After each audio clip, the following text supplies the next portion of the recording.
You will hear a number of different recordings.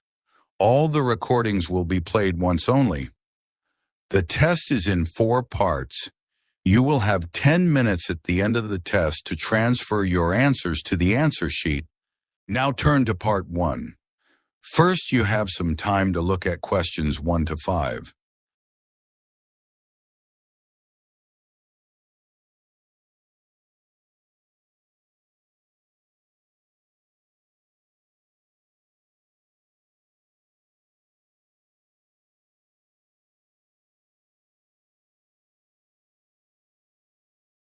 Listen carefully and answer questions 1 to 5. Hello, Easy Life Cleaning Services, Jacinta speaking. Oh, hello. I'm looking for a cleaning service for my apartment. Do you do domestic cleaning? Sure. Well, it's just a 1-bedroom flat. Do you have a basic cleaning package?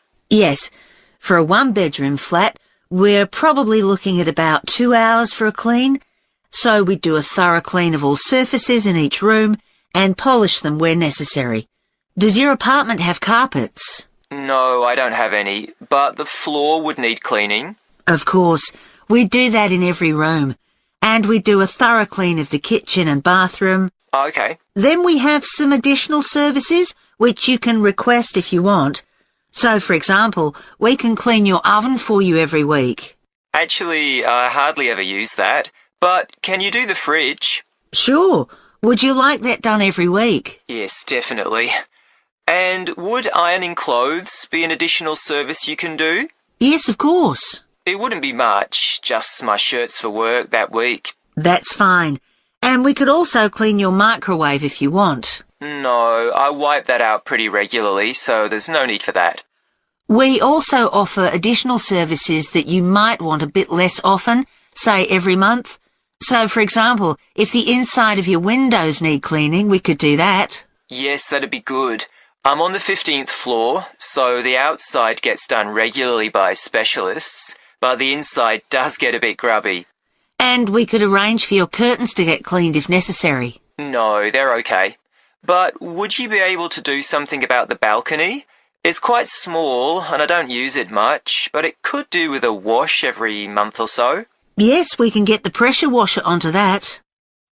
Before you hear the rest of the conversation, you have some time to look at questions 6 to 10.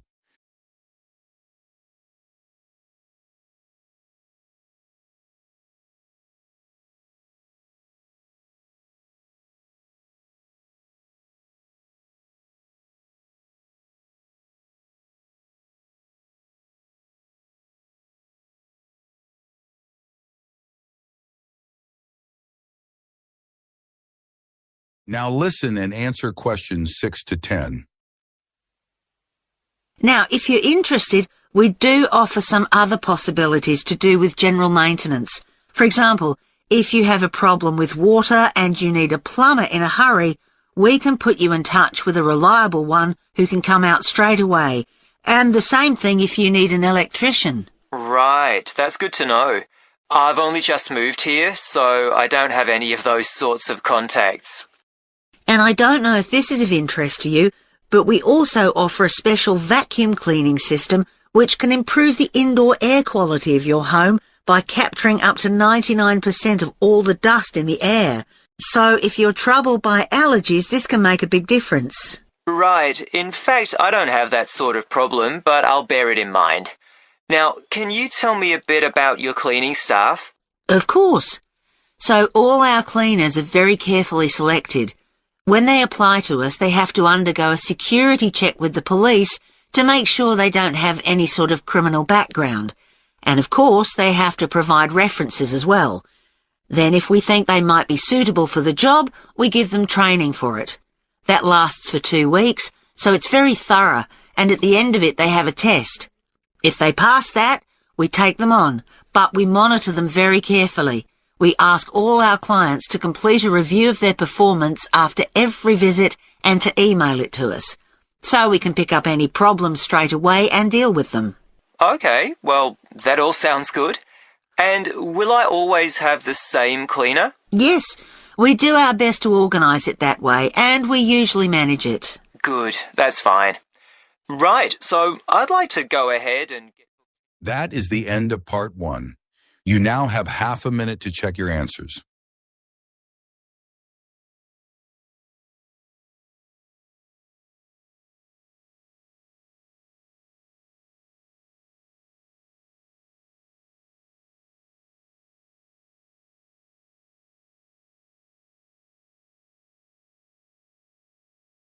Now turn to part 2.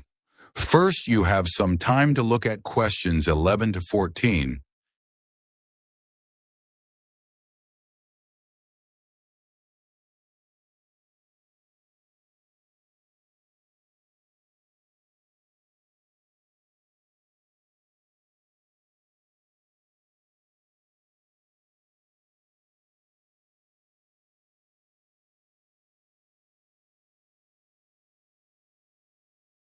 Now listen and answer questions 11 to 14.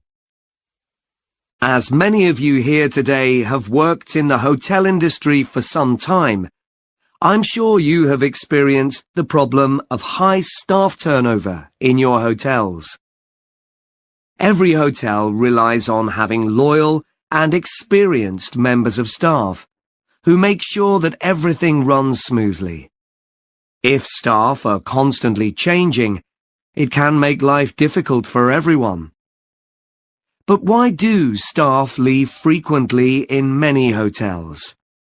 Of course, many hotel jobs, such as cleaning, are low-skilled and are not well paid.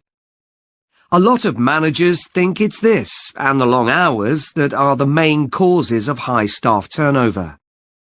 But what they don't realize is that it's the lack of training in many hotel jobs which is a huge factor. So, what kind of problems does a high turnover of staff cause? Well, having to recruit new staff all the time can be very time-consuming, and managers may have to cover some duties while waiting for new staff to arrive. This means they don't have time to think about less immediate problems, such as how to improve their service. When staff leave, it can also severely affect the colleagues they leave behind. It has a negative effect on remaining staff, who may start to feel that they too should be thinking about leaving. So what can be done to change this situation?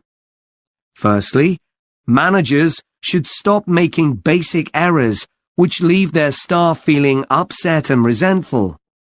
When organizing shifts, for example, make sure you never give certain staff preferential treatment. All staff should be given some choice about when they work, and everyone should have to work some evening and weekend shifts. If you treat staff fairly, they'll be more likely to step in and help when extra staff are needed. Keeping staff happy has other tangible benefits for the business. Take the Dunwich Hotel as an example. It had been experiencing a problem with staff complaints, and in order to deal with this, invested in staff training and improved staff conditions. Not only did the level of complaints fall, but they also noticed a significant increase in the amount each customer spent during their stay. They have now introduced a customer loyalty scheme, which is going really well. Before you hear the rest of the conversation, you have some time to look at questions 15 to 20.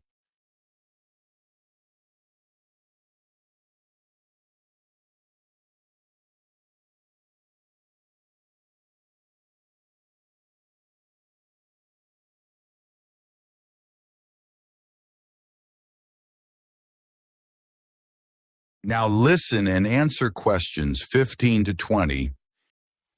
Now I'd like to look at some ways you can reduce staff turnover in your hotels, and I'll do this by giving some examples of hotels where I've done some training recently.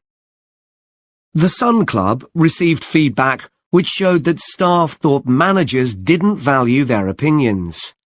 They weren't made to feel they were partners who were contributing to the success of the business as a whole. This situation has changed.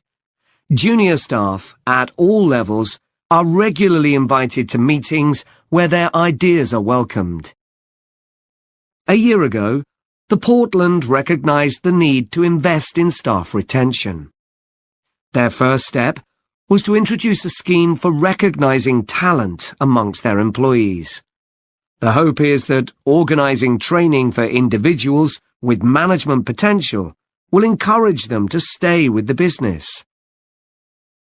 At Blue Water, managers decided to recognize 50 high achievers from across the company's huge hotel chain.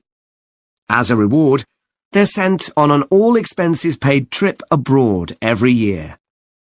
Fun is an important element in the trips, but there's also the opportunity to learn something useful.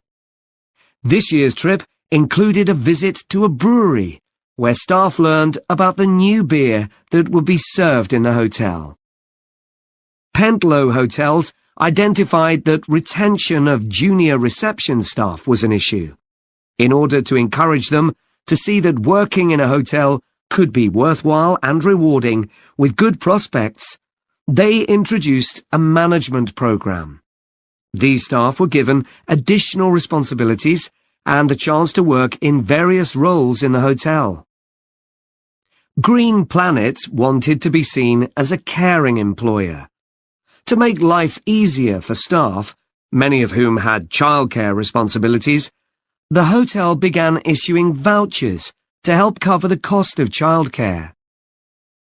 Louise Marsh at the Amesbury has one of the best staff retention rates in the business. Since she joined the company, she's made a huge effort to achieve this by creating a cooperative and supportive environment. For her, the staff are part of a large family where everyone is valued. Okay, now I'd like to move... That is the end of part 2. You now have half a minute to check your answers.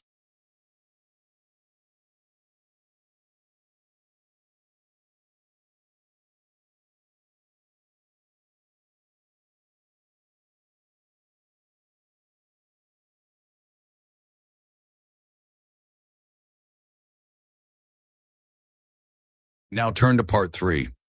First, you have some time to look at questions 21 to 24.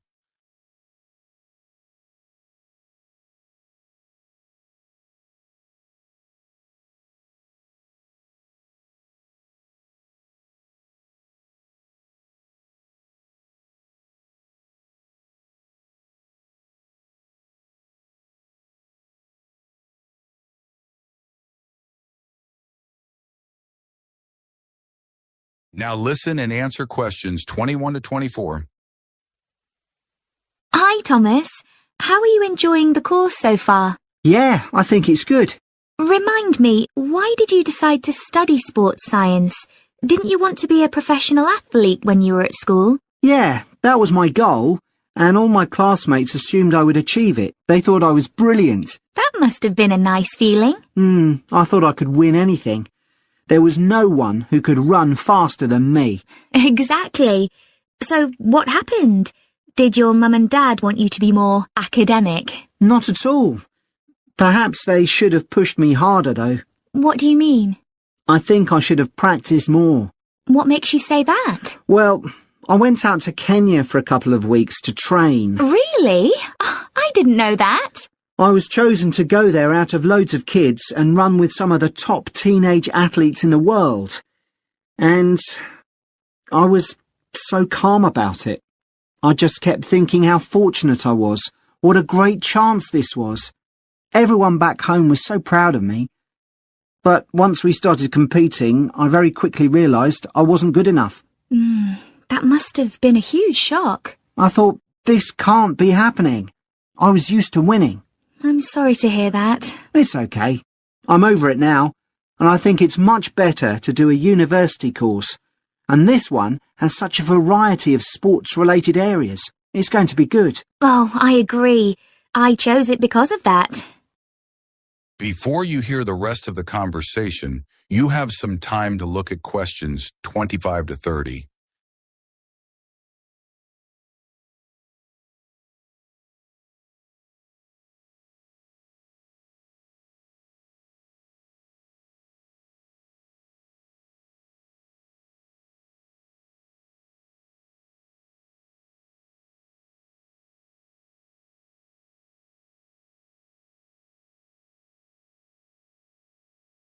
Now listen and answer questions 25 to 30. So, Jian, have you thought of any ideas for the discussion session next week on technology and sport? We have to cover more than one sport, don't we? Yeah. You know, we always think technology is about the future, but we could gather some ideas about past developments in sport. Look at early types of equipment, perhaps. I remember reading something about table tennis bats once, how they ended up being covered with pimpled rubber. 'Cause they were just wooden at first, I'd imagine. Yeah. In about the 1920s, a factory was making rolls of the rubber in bulk for something like horse harnesses. Really? Yeah, and someone realised that it would make a perfect covering for the wooden bats. So, what about cricket? That's had a few innovative changes. Maybe the pads they wear on their legs? I don't think they've changed much, but I'm just looking on the internet. And it says that when the first cricket helmet came in 1978, the Australian batsman who first wore it was booed and jeered by people watching because it was so ugly. Wow! Players have to protect themselves from getting hurt. I mean, everyone wears one now. Unlike the cycle helmet. Well, unless you're a professional. But you're right, many ordinary bikers don't wear a helmet. Hey, look at these pictures of original helmet designs. This one looks like an upside-down bowl. Yet the woman's laughing. She's so proud to be wearing it. It says serious cyclists ended up with wet hair from all the hard exercise. I guess that's why they have large air vents in them now, so that the skin can breathe more easily. OK, so we've done helmets. What about golf balls? Or better still, golf clubs. They've changed a lot. Yeah. I remember my great-grandfather telling me that because a club was made entirely of wood, it would easily break and players had to get another. There's no wood at all in them now, is there? No, they're much more powerful. The same must be true of hockey sticks. I don't think so, because players still use wooden sticks today. What it does say here, though, is that when the game started, you had to produce a stick yourself. I guess they just weren't being manufactured. So, one more perhaps? What about football? Well, I know the first balls were made of animal skin. Yeah, they covered them with pieces of leather that were stitched together. But the balls let in water when it rained. Oh, that would have made them much heavier. That's right. You can imagine the damage to players' necks when the ball was headed. Oh, how painful that must have been. Yeah. Well, I think we can put together some useful ideas. That is the end of part 3. You now have half a minute to check your answers.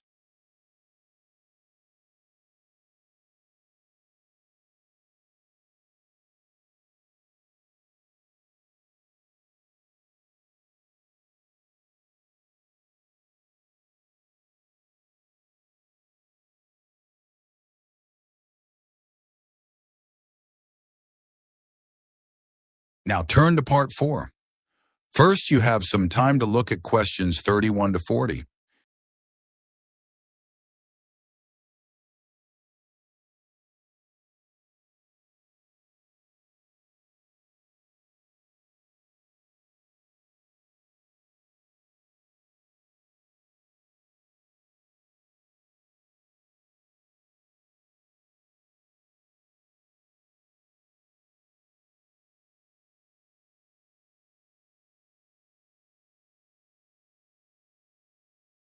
Now listen and answer questions 31 to 40.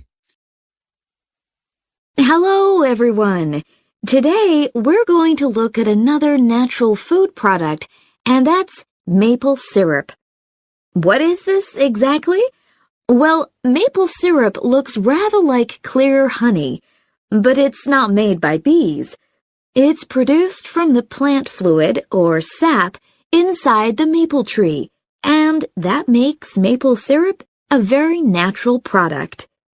Maple syrup is a thick, golden, sweet-tasting liquid that can be bought in bottles or jars and poured onto foods such as waffles and ice cream, or used in the baking of cakes and pastries. It contains no preservatives or added ingredients, and it provides a healthy alternative to refined sugar. Let's just talk a bit about the maple tree itself, which is where maple syrup comes from. So, there are many species of maple tree, and they'll grow without fertilizer in areas where there's plenty of moisture in the soil. However, they'll only do this if another important criterion is fulfilled, which is that they must have full or partial sun exposure during the day and very cool nights. And I'll talk more about that in a minute. There are only certain parts of the world that provide all these conditions. One is Canada, and by that I mean all parts of Canada. And the other is the northeastern states of North America. In these areas, the climate suits the trees perfectly. In fact, Canada produces over 2/3 of the world's maple syrup, which is why the 5-pointed maple leaf is a Canadian symbol and has featured on the flag since 1964. So, how did maple syrup production begin? Well, long before Europeans settled in these parts of the world, the indigenous communities had started producing maple sugar. They bored holes in the trunks of maple trees and used containers made of tree bark to collect the liquid sap as it poured out. As they were unable to keep the liquid for any length of time, they didn't have storage facilities in those days. They boiled the liquid by placing pieces of rock that had become scorching hot from the sun into the sap. They did this until it turned into sugar, and they were then able to use this to sweeten their food and drinks. Since that time, improvements have been made to the process, but it has changed very little overall.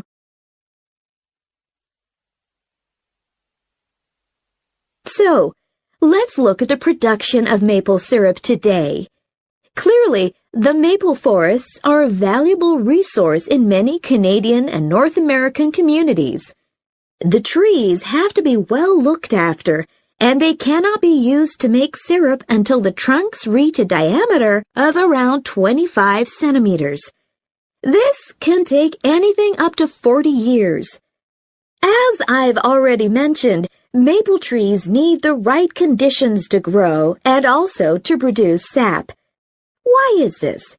Well, what happens is that during a cold night, the tree absorbs water from the soil, and that rises through the tree's vascular system. But then, in the warmer daytime, the change in temperature causes the water to be pushed back down to the bottom of the tree.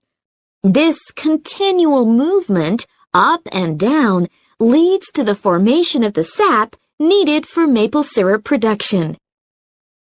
When the tree is ready, it can be tapped, and this involves drilling a small hole into the trunk and inserting a tube into it that ends in a bucket.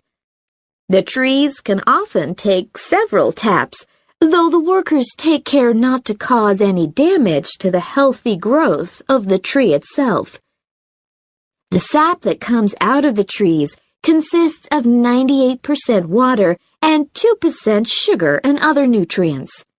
It has to be boiled so that much of that water evaporates, and this process has to take place immediately using what are called evaporators. These are basically extremely large pans. The sap is poured into these. A fire is built, and the pans are then heated until the sap boils. As it does this, the water evaporates and the syrup begins to form. The evaporation process creates large quantities of steam, and the sap becomes thicker and denser, and at just the right moment, when the sap is thick enough to be called maple syrup, the worker removes it from the heat. After this process, something called sugar sand has to be filtered out, as this builds up during the boiling and gives the syrup a cloudy appearance and a slightly gritty taste. Once this has been done, the syrup is ready to be packaged so that it can be used for a whole variety of products. It takes 40 liters of sap to produce 1 liter of maple syrup, so you can get an idea of how much is needed. So that's the basic process. In places like Quebec, That is the end of part 4. You now have 10 minutes to transfer your answers to the answer sheet.